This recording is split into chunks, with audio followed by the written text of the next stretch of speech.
Good evening and welcome to Lagos Updates on Lagos Traffic Radio 96.1 FM. This program highlights the activities of the Lagos State Governor and other state events. I'm Adeola Akindele.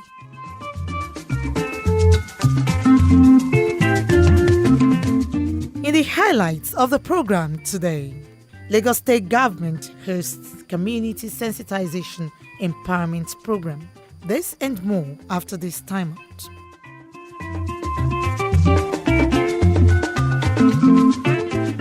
We'll begin today with this story. Lagos State Governor BABAJIDE SANWO-OLU has sent warm greetings to his deputy, Dr. Bafemi Hamzat, as he marks his 58th birthday. Governor SANWO-OLU, in a statement on Sunday issued by his Chief Press Secretary, Boyega Koshile, described Hamzat, who clocked 58 on Monday, September 19, as a wealthy ambassador, committed public servant and partner in the Greater Lagos agenda. He said Hamzat is worth celebrating for his life of consistent commitment to public service in different capacities, especially his contributions to governance in Lagos State, formerly as a commissioner in various ministries and now as deputy governor of the state.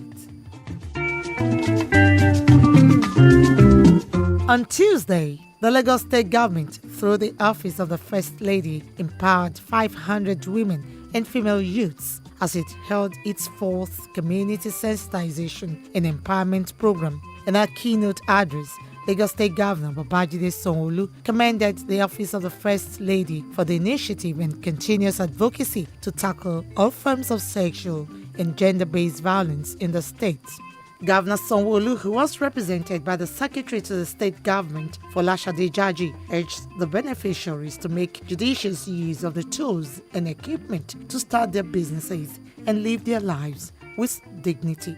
The issue of domestic and gender-based violence and drug abuse among the youth is one that she has always been passionate about, and towards which she has spared no effort to join forces with others to eradicate. I commend you and your team for your continued effort in spreading the word about these unwholesome social vices. Earlier, wife of the Lagos State Governor, Etiosa SANWO-OLU, noted that the program was conceived as a platform to link government with residents, promoting mutual understanding, which is the essential ingredient required to fast-track growth and all the wheel of progress. Established that there is a nexus between drug abuse and sexual abuse, and there's a lot of drug abuse going on in Lagos State, and that's why we're bringing it to the front burner now. You can see that the watchdog is on in Lagos State as well as the 36 states in Nigeria. And so we also want to bring this down to the schools so that the children are aware of what is happening out there, because our children are being deceived. Lectures were delivered by key ministries, departments and agencies, organizations including the Lagos State Ministry of Health, Lagos State Domestic and Sexual Violence Agency, LASEPA, National Drug Law Enforcement Agency, Independent National Electoral Commission. Some of the empowerment tools and equipment include grinding machine, dryers for hairdressers, popcorn machine, among others.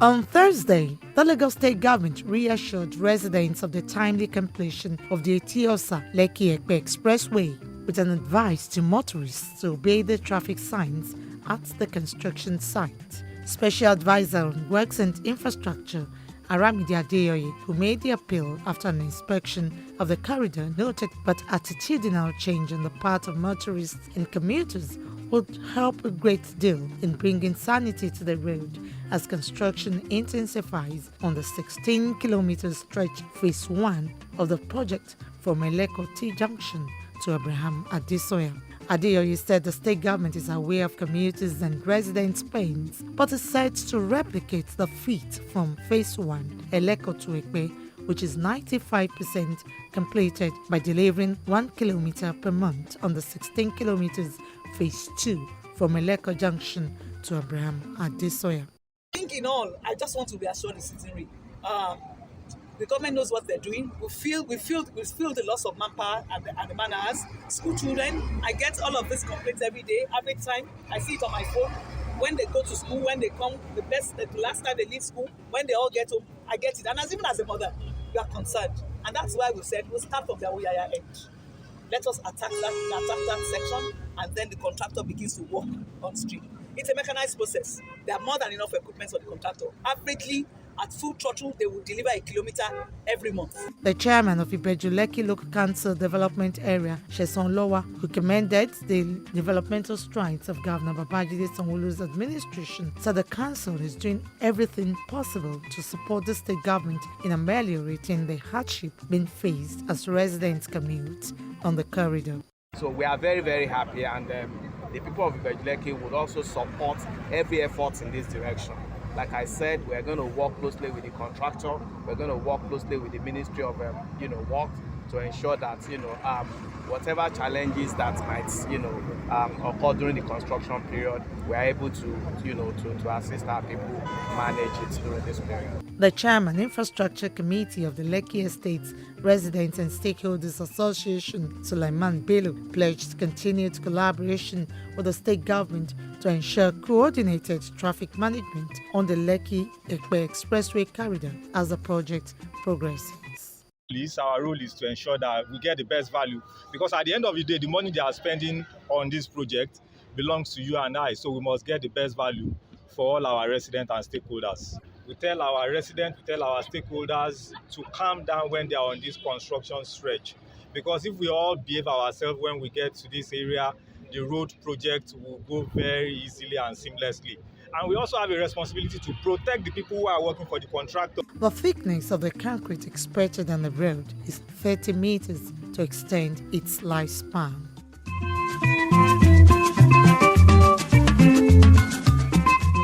Also in Lagos, the United Nations Children's Fund, UNICEF, launched the Nigeria Learning Platform, an application that enables continuous access to quality education both online and offline, in conjunction with the State Ministry of Education. Designed as a solution to close the learning poverty gap, the Nigeria Learning Passport is also an education model for early childhood education, primary and secondary education, adolescent skills, technical and vocational education. UNICEF's Chief of Lagos Field Office, Ms. Celine Lafoucrier, noted that while nothing can replace face-to-face interaction with teachers and peers in the classroom, the Learning Passport would provide learning opportunities when school attendance is not feasible or when children need to revise at home to bridge the learning poverty gap. To achieve that, everyone must be involved. We need governments like the Lagos State to take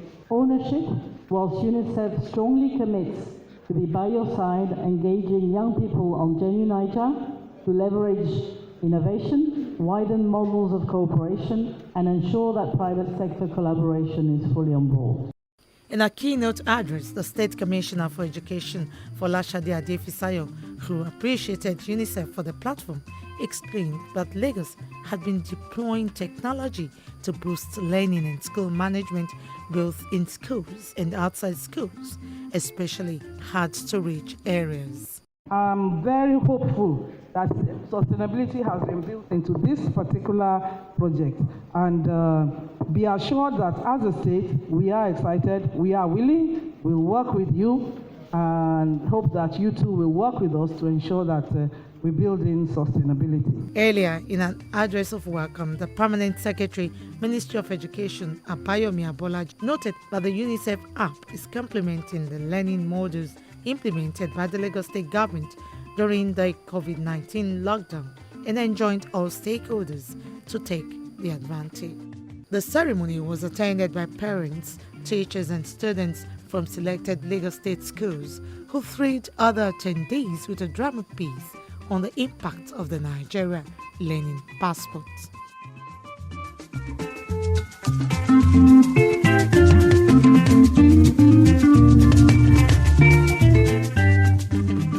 The Lagos State government is collaborating with the Lagos Urban Development Initiative, AUDI, to observe the first ever car-free day in Lagos on Sunday, September 25, to encourage road users and motorists set aside their cars for a day and take up active and inclusive means of transportation such as cycling and walking, known as non-motorized transport, announcing that traffic will be diverted around Alausa, Ikeja, as cyclists would utilize Governor's Office Road through Mobolaji Johnson Avenue, Billings Way, Obafemi Awolowo Way, Aromire, Adeniyi Jones, and Oba Akron Way for bicycle ride to mark the event, while about 400 meters of the Governor's Avenue will be closed for the event. The Lagos State Commissioner for Transportation, Frederick Oladeyinde, explained that the aim of the initiative is to create awareness about the benefits of non-motorized transport, including reduced environmental pollution. He added that the initiative will also reduce insufficient physical activity and sedentary behavior to promote health of the people, regardless of their ages. He cited the significant drop in air pollution recorded during the COVID-19 pandemic lockdowns, when movement was curtailed and many private cars and public vehicles were off the roads, which he said resulted in reduction of vehicular carbon emissions into the atmosphere, thereby improving the quality of air, as well as increasing physical exercise and improved health practices. In a bid to eradicate sexual abuse in the state, Lagos State Domestic and Sexual Violence Agency on Thursday sensitized secondary school children to mark Child's Protection Day 2022. In her remarks, Commissioner for Education Folashade Adefisayo said it was important to protect children due to the difficult circumstance of abuses within the society. Adefisayo commended Governor BABAJIDE SANWO-OLU for his premium support in the education sector and safeguarding children in the state. So it's very important that as a state we protect every child, because if we don't, they are not going to be able to achieve full potential. If you don't protect a child, you don't safeguard a child from the exigencies, the problems around them, they won't even be able to study in school. They won't even be able to focus and do well. On our part, the Executive Secretary of Domestic and Sexual Violence Agency, Titilola Vaivo Adeniyi, explained that the program is in commemoration of Gender Violence Awareness Month to engage children in their rights, responsibility, and body safety. Vaivo Adeniyi noted that the agency has been getting positive feedbacks from the public on enlightenment programs organized by the agency. We want a situation where the children are able to express themselves. We need to know what they are thinking, and we also need to know how we can impact knowledge in them, let them know these issues, and more importantly, how to be safe.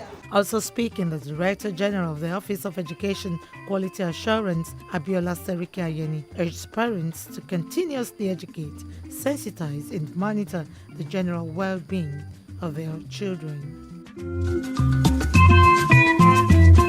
Finally, on the program today, ahead the 62nd National Independence Day celebration, the Lagos State government has organized a special prayer session as part of activities to mark the day in the state. The State Deputy Governor, Obafemi Hamzat, who was in attendance alongside other top government functionaries, expressed gratitude to Almighty Allah for continued peaceful coexistence in the state and grace over the country and its citizens. As the nation prepares for the general elections, Hamzat urged Nigerians to separate sentiments, religion from politics, but think about the future of the country and elect the leaders wisely. We are thankful to Almighty Allah. We are intact in our country. There is no war. We saw what happened in Libya, Syria, all of that. So we're thankful that at our 62nd anniversary, we are intact. There is peace, but we want more peace. We just pray that we have more peace. All this violence, kidnapping will go down. So that's what we all need to do, to make sure that we contribute in whatever way we can to sustain the peace of our country. Prayers were offered by clerics for the peace of the state in Nigeria, especially as it moves towards another electioneering process.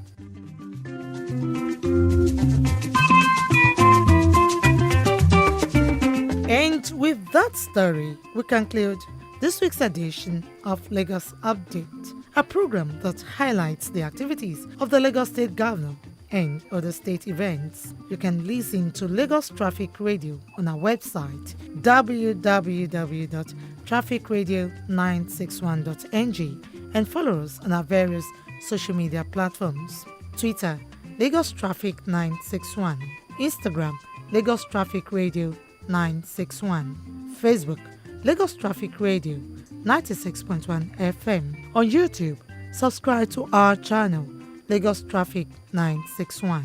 You can download our app, Lagos Traffic Radio 96.1 FM from Play Store for more updates. You can also follow me on Twitter at Adiola Akindele1.